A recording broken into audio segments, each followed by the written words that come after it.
Alright, so I'm back, and today we're going to do my number 9 favorite Transformers character, in my opinion. Remember, all of this is my opinion.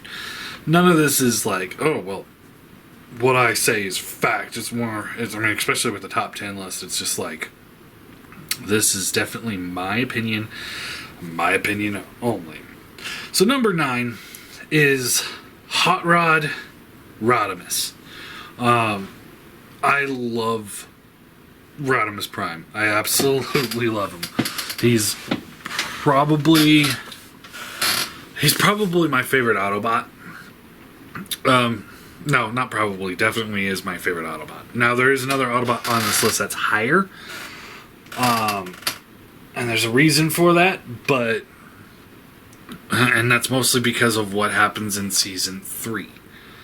Now, I love that, he's a punk kid, just kind of out for no good, and then he evolves into the hero of the story. It's like, of course, you could see it coming, but it's different because, here we had 2 full years of Transformers lore, in Season 1 and 2, and he was never even a character in there.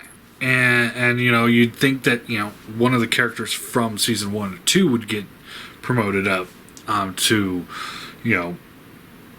Jazz Prime or something. And as cool as that would have been, it just, and it still would have been a new toy. But, they chose to make a whole new character. And I love the story arc with him. I love watching him. And this is mostly from the movie. I love watching him, as the lazy kind of kid at the beginning who gets into the big battle, and then he tries to run away with the Dinobots, and then he crashes, and he's got to rebuild Cup and fight off Sharkticons, and then he's got to go fight Junkions, and then finally, he's like, okay, we got to go fight Unicron, and then he gets the Matrix, and then that scene, which is probably one of my... It might be my favorite Transformers scene. The Rise Rodimus Prime, and it's just such a badass moment. The music is perfect. The way they drew him, just like kind of growing, and Galvatron's like shooting him, and it's just like pinking off of him, even though Galvatron was able to disintegrate Starscream earlier, but he couldn't do it here. And then he throws Galvatron out the side of Unicron, and then he pulls the Matrix and destroys Unicron. It's such a badass moment, all the way up to when he's like, Autobots roll out, and it's like, hell yes. It's one of my all-time favorite memories as a kid. I loved it. Had they stuck that route, Rodimus would probably be my top pick. However,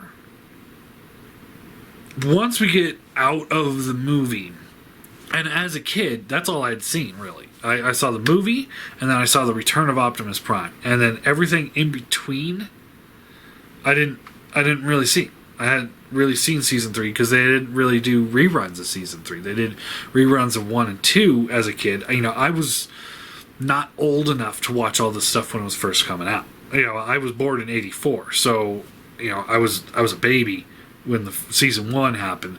So when the movie came out, I was like, 2, 3? Of course I didn't see it, when it came out. I had to wait until I was older, and if I did see it, I didn't understand any of it. And by the time the show was off the air, I was just getting to that point of being a child watching cartoons. So if I saw it, I don't remember it. And then, as an adult watching it, it was a major disappointment watching, this badass leader that I had watched and remembered as a kid, Rodimus Prime, and then you could watch Season 3 as an adult, and it's like, so that's why he's lower on the list than I would have preferred, because I mean, he was just whiny, incompetent, always trying to give the leadership up. Just like, I don't want to. Here, you take it. Here, Optimus, I know you're a zombie and you're falling apart. Here, you take the Matrix. Or, Scourge steals the Matrix. Just let him keep it. I don't want it back. And it's like, really, dude? Come on. So it's while like I said, it's like, while I love everything that happened with him in the movie, and of course, and also what happens with him in Return of Optimus Prime, where he's trying to be the leader that everybody needed, but then he gets the plague, and then Optimus has to fight him. That was pretty epic too. That the new hero becomes the villain in a way, and then Optimus finally wins and saves the day, and then we get the big opening Matrix. It's like, those were my introductions to Rodimus, were those two, and I wish they would have kept him going the way he was in the movie. A little brash, but learning kind of thing, but then not being such a a puss. He's just kind of not much of a hero that you wanted to follow in season 3, and I understand why a lot of people didn't like him, and why a lot of people still don't like him. But for me, I will always still like him. I don't think he's responsible for Optimus's death. Megatron is responsible for Optimus's death, because Megatron's the one that pulled the fucking trigger. And then Optimus is responsible for his own death because he was gloating over Megatron. He should have just pulled the trigger and been done with it.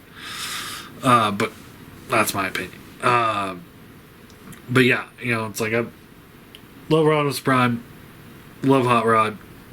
Wish they would have kept the character going. He's my number 9 list. Who's your number 9 list? And dare I ask, what do you guys think of Hot Rod? Probably not much.